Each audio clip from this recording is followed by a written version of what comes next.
이 시간 말씀 주제가 두 도시, 두 백성입니다. 두 도시는 어디일까요? 바벨론과 새 예루살렘입니다. 새 예루살렘이 오늘 본문에서는 시온으로 대표되고 있습니다. 성경에 따르면 누구든 두 도시 또는 두 나라 중 한 곳에 속합니다. 바벨론의 백성이냐 아니면 새 예루살렘의 백성이냐, 이 땅의 백성이냐 하늘의 백성이냐 이겁니다. 이 땅에는 스위스 같은 중립국도 있습니다. 중립국이란 어느 나라의 분쟁과 전쟁이 벌어질 때 관여하지 않는 것입니다. 중간 입장을 지킬 수 있다는 거예요.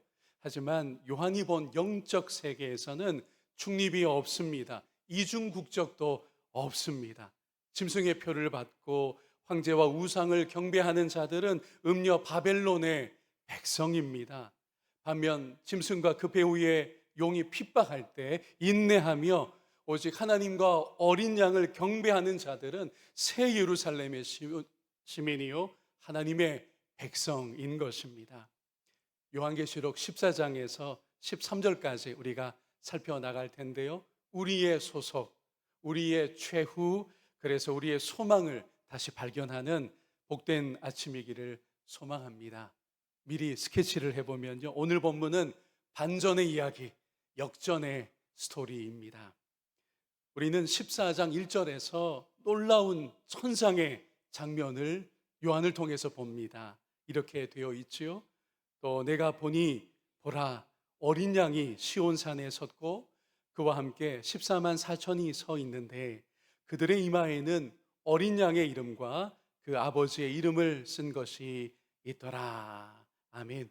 이 장면이 왜 놀라우냐 하면요, 앞서 12장과 13장이 용과 두 짐승, 또 그들을 추종하며 경배하는 자들의 승리인 것처럼 보였기 때문입니다. 그들의 세력은 시작부터가 아주 강렬했습니다. 우두머리인 용이, 사탄이 하나님의 백성과 일전을 각오하는 모습이었기 때문이지요. 12장 17절입니다. 용이 여자에게 분노하여 돌아가서 그 여자의 남은 자손 곧 하나님의 계명을 지키며 예수의 증거를 가진 자들과 더불어 싸우려고 바다 모래 위에 서 있더라. 바로 다음 장면인 13장 1절에서 사탄의 권세를 받은 첫째 짐승이 이제 상륙을 합니다. 머지않아 둘째 짐승이 땅에서 올라오고요. 짐승의 위세와 능력과 영향력이 우리가 13장을 쭉 살폈지만 생각보다 강합니다. 광범위하고요. 13장에서 6절로 8절은 다시 보는 것이 좋겠습니다. 짐승이 입을 벌려 하나님을 향하여 비방하되 그의 이름과 그의 장막 곧 하늘에 사는 자들을 비방하더라. 또 권세를 받아 성도들과 싸워 이기게 되고 각 족속과 백성과 방언과 나라를 다스리는 권세를 받으니 죽임을 당한 어린 양의 생명책에 창세 이후로 이름이 기록되지 못하고 이 땅에 사는 자들은 어떻게 해요? 다 그 짐승에게 경배하리라. 이뿐 아니라 아예 짐승의 표를 받게 했습니다. 낙인을 그냥 찍는 거죠. 우린 짐승의 백성입니다. 짐승에게 경배하고 헌신하는 자들입니다. 라고 고백시켰다는 겁니다. 그 인을 안 받지 않은 하나님과 어린 양에게 속한 성도들은 매매와 경제활동도 못하게 됩니다. 고난과 죽임까지 당하고요. 13장 7절 말씀대로 그 세력이 성도들과 싸워 이기는 것처럼 보이기까지 했다는 겁니다.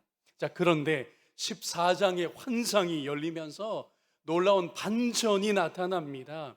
우리가 하나 알아차릴 것은 지금까지는 땅의 상황이었다는 거예요. 그리고 이제 하늘의 일이, 진상이 펼쳐집니다. 어린 양이 시온에 서 계시고 14만 4천이 함께 있는 장면입니다. 여러분, 이 장면의 주제는 여기에 있어요. 어린 양이 승리하셨다. 십자가 죽음으로써 이미 이기셨다라는 겁니다. 거기 시온산이라는 배경도 나오지요. 계시록에서 시온은 새 예루살렘이고 온 성도의 천상의 본향입니다. 땅에 있는 예루살렘은 아닙니다. 그리고 성도들도 조명됩니다. 이들은 땅에서 환난을 겪었지만 이들의 진짜 모습은, 최후는 하늘의 영광이라는 것을 보여주는 대목이지요. 이들이 14만 4천이라는 상징적인 숫자로 가리켜지고 있습니다. 여기서 제가 다시 여러분과 짚어야 될 것 같아요. 이 14만 4천의 숫자의 의미가 무엇인지에 대해서요.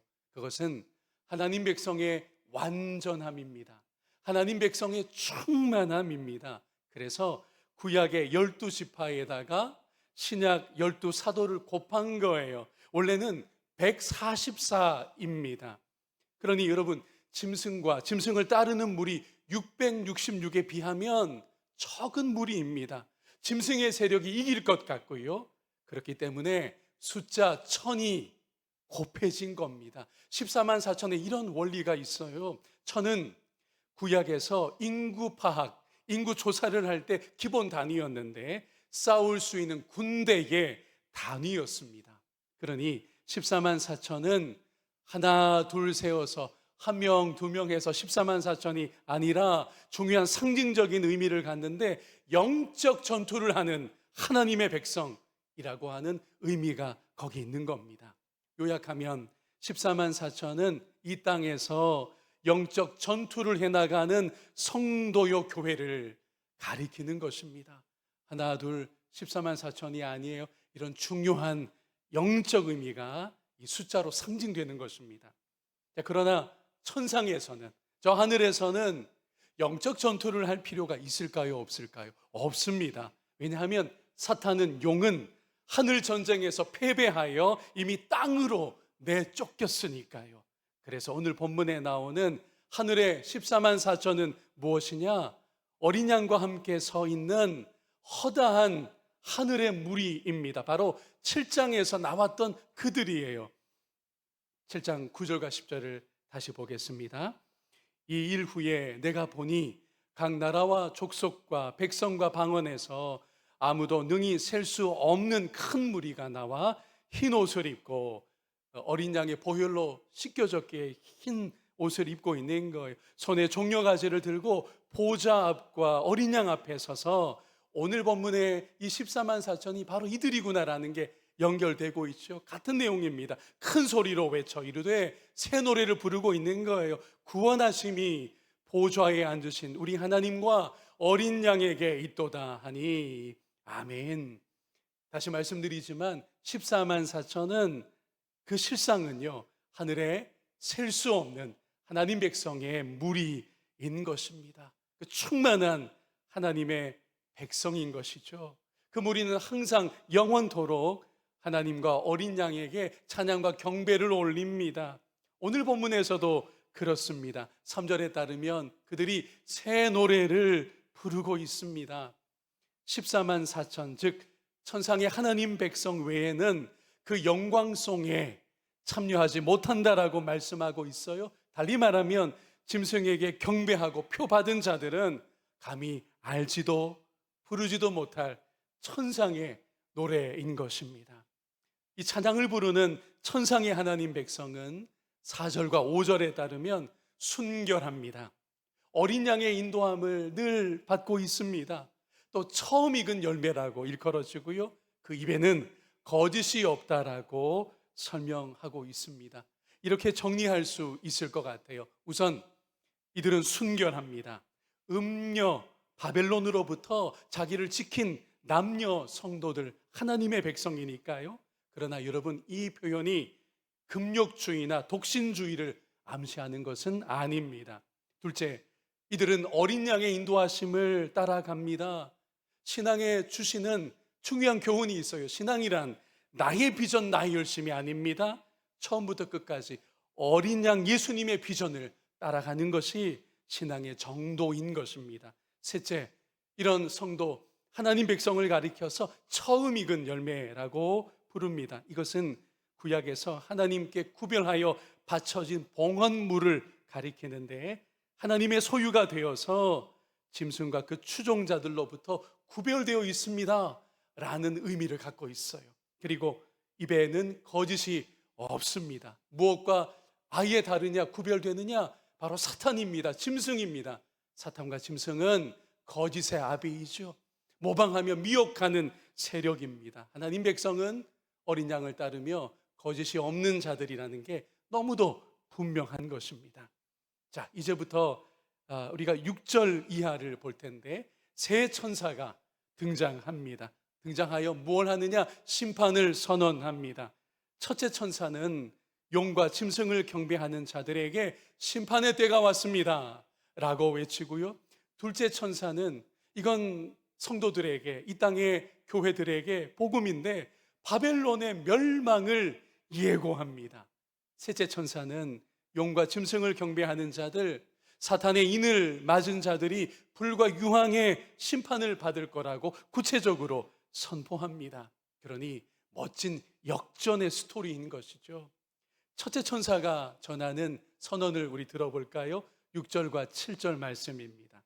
또 보니 다른 천사가 공중에 날아가는데 땅에 거주하는 자들, 곧 모든 민족과 종족과 방언과 백성에게 전할, 여기 복음이라는 단어가 나왔어요. 영원한 복음을 가졌더라. 그가 큰 음성으로 이르되 하나님을 두려워하라 하며 그에게 영광을 돌리라. 이는 그의 심판의 시간이 이르렀음이니 하늘과 땅과 바다와 물들의 근원을 만드신 이를 경배하라 하더라. 아멘. 복음이 언급되고, 복음도 그냥 복음이 아니에요. 영원한 복음이라고 하는 말이 전달됩니다. 그 내용에 특히 두 가지가 포함이 되는데, 하나는 하나님을 두려워하고 경배하라는 것이고, 다른 하나는 하나님의 심판이 있습니다라는 거예요. 여기에서 우리는 복음이 무엇인지를 재발견해야 합니다. 우리가 얼른 떠올리고 보통 소통할 때 쓰는 이 복음이라는 말은요, 상당히 좁은 의미를 갖고 있기에 우리가 이 대목에서 도전을 받아야 할 텐데, 우리가 복음이라고 하면 주로 하나님의 죄 용서와 사랑을 우선하게 되어 있어요. 그런데 오늘 천사가 전해준 영원한 복음의 내용을 들어보니 무엇이 포함되어 있습니까? 심판의 하나님이 포함되어 있습니다. 또 하나, 복음이라고 하면 우리가 구원받는 것만 급하고 이것만 제일 중요한 것 같아요. 그런데 천사가 전해준 영원한 복음의 내용을 들어보니 하나님과 어린 양을 경외하고 예배하는 것이 포함되어 있다는 거예요. 그러니까 저와 여러분이 복음이라고 이야기할 때, 복음을 전할 때, 그 복음을 살아낸다고 할 때 그 너비와 깊이가 총체적인 것으로 새로워져야 할 줄로 믿습니다. 다시 말하면 하나님이 심판하십니다. 죄는 심판받게 되어 있습니다. 이게 이야기되지 않는 복음, 이건 없다라는 거예요. 또 하나, 나 구원받아야 돼요, 나 천국 가야 돼요, 중요하죠. 그런데 아울러 반드시 다뤄져야 될 게 뭐냐 하면 하나님과 그의 어린 양을 경외해야 합니다. 예배하는 겁니다. 복음 안에 예배가 들어와 있다는 것, 경배가 들어와 있다는 게 매우 중요해요. 이런 총체적인 복음을 전하고 살아내는 우리 모두이기를 주의 이름으로 소망합니다. 이어서 둘째 천사, 또 셋째 천사가 바벨론의 최후를 선포하는데 이렇게 정리를 해볼게요. 우선 선포의 내용이 너무도 기다렸던 겁니다.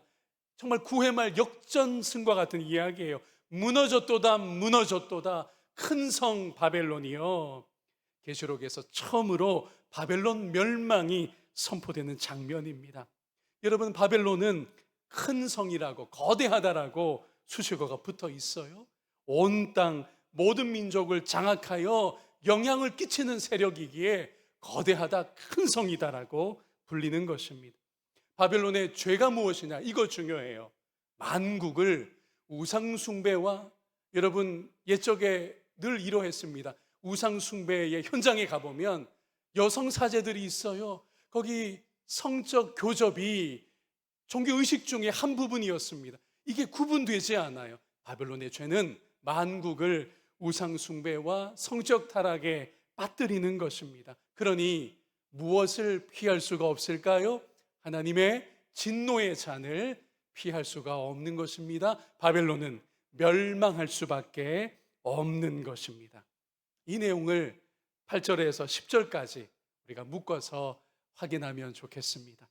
우리 주목해서 이 말씀 볼까요? 또 다른 천사 곧 둘째가 그 뒤를 따라 말하되 무너졌도다 무너졌도다 큰 성 바벨론이여 모든 나라에게 그의 음행으로 말미암아 진노의 포도주를 먹이던 자로다 하더라. 또 다른 천사 곧 셋째가 그 뒤를 따라 큰 음성으로 이르되 만일 누구든지 짐승과 그의 우상에게 경배하고 이마이나 손에 표를 받으면 그도 하나님의 진노의 포도주를 마시리니 그 진노의 잔에 섞인 것이 없고, 여기 제가 조금 설명해 볼게요. 진노의 잔을요 원액으로 마신다는 거예요. 물을 타지 않았다는 겁니다. 그게 그 진노의 잔에 섞인 것이 없이 부은 포도주라는 겁니다.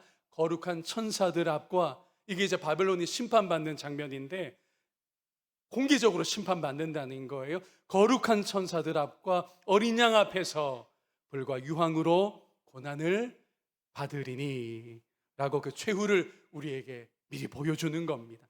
그러니까 바벨론은 음행의 포도주로, 여러분 음행은 우상숭배와 구분이 되지 않아 늘 동반되는 것입니다. 음행의 포도주로 만국을 미혹하여 취하게 만들었다는 겁니다. 굉장히 은유적인 표현이에요. 그런데 그 음행의 포도주가 어떤 포도주로 바뀌게 되었다고요? 진노의 포도주로 바뀌게 되었다는 겁니다. 이 우상숭배로 인한 음행의 포도주로 내가 만국을, 짐승을 따르며 짐승을 숭배하는 그런 내 나라로 장악하겠다, 대단한 프로젝트를 영과 그 배후에 사탄이 시작한 것인데 결국은 어떻게 되느냐?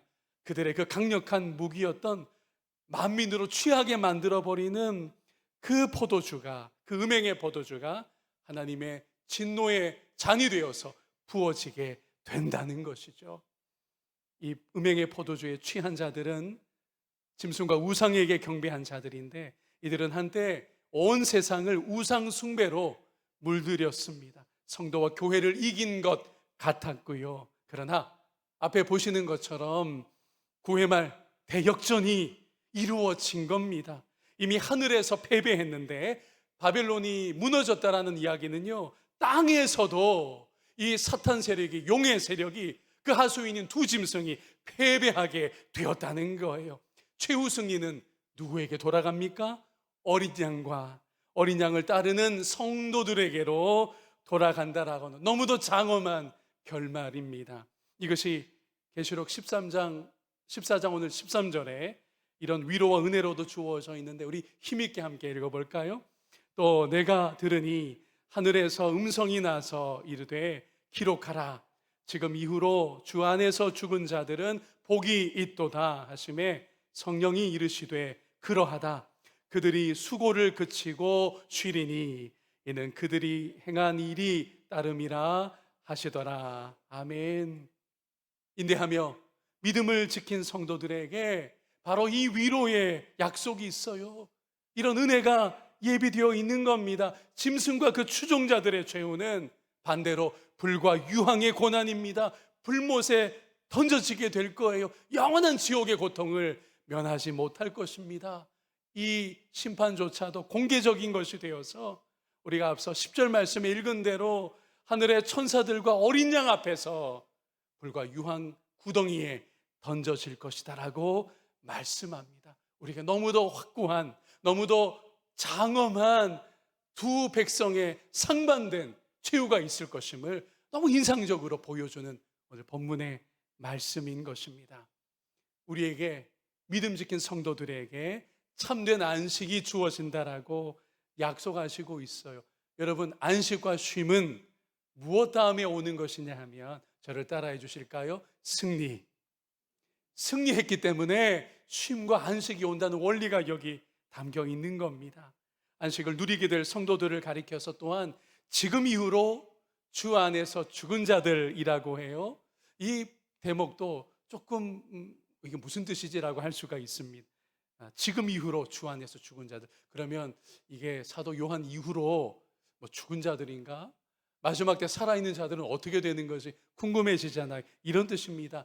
예수님의 초림과 재림 사이에 모든 성도를 가리켜서 이렇게 표현하고 있는 거예요. 그러니 저와 여러분이 넉넉히 포함되는 줄 믿습니다. 설교를 정리할게요. 오늘 두 도시 두 백성이라는 주제로 말씀 만났습니다. 우리는요, 분명한 소속, 분명한 정체성을 가지고 이미 이 땅을 살고 있어야 돼요. 나중에 하늘 백성으로 확인될게요가 아니고요. 요한계시록의 중요한 원리를 제가 몇 번 설명드린 그대로입니다. 시간 순서이기보다는 공간의 이야기예요. 땅에서 벌어지는 일들을 이야기합니다. 성도와 교회들이 핍박을 받아요. 동시에 하늘의 실상은, 진상은 무엇이냐?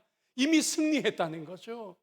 그렇기 때문에 오늘 우리는 이 땅에 있으면서도 하늘의 정체성, 하늘의 명확한 신분으로 살아가야 될 줄로 믿습니다. 그러려면 이미 우리에게 어울리는 유니폼을 입고 있어야 돼요. 역전의 명수가 하나님이시고 하나님 안에 우리가 말하자면 야구 경기를 하고 있는 겁니다. 유니폼을 다 입어야죠. 이게 명확하게 새겨져 있는 겁니다. 하늘팀이라고 딱 새겨져 있는 거예요. 9회 말까지 우리 힘써 싸워 나갑시다. 우리의 적수 바벨론은 필패하고 멸망하도록 이미 결론이 나 있기 때문입니다. 최후 승리가 우리에게 예정된 싸움이라는 것이죠. 우리가 함께 믿음 지키고 함께 승리하게 되기를 원하고요. 하나님이 역전의 명수이심을 늘 기억하여 기쁨으로 이 싸움 싸워나가는 우리 모든 성도이기를 주의 이름으로 축복합니다.